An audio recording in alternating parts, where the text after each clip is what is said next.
பாடியில் இருக்கிற தேவையில்லாத வாயுக்களை வெளியேற்றக்கூடிய நல்ல ஆசனம். நல்லா கால் நீட்டி படுத்துக்கிறோம்.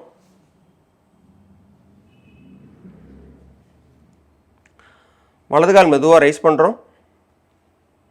இந்த முட்டியை நல்லா மடிச்சுக்கிறோம். 2 கைகளும் டைட்டாக ஹக் பண்ணுறோம். நம்ம தொடைப்பகுதியும் செஸ்ட்டும் நல்லா ஒட்டி வர்ற அளவுக்கு நல்லா 2 கையிலும் டைட்டாக ஹக் பண்ணுறோம். நல்லா ரொம்ப இன்ஹேல் பண்ணி எக்ஸேல் பண்ணிக்கிறோம்.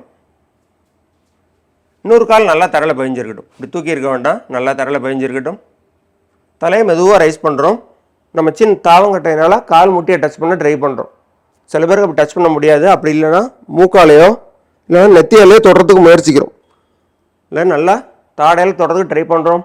அப்படியே ஸ்டே பண்ணுறோம். 5 4 3 2 1 ரிலாக்ஸ். தலையை ஃபஸ்ட்டு ட்ராப் பண்ணுறோம். கைகளை விட்டுறோம். கால் மெதுவாக நேரம் நீட்டிக்கும்.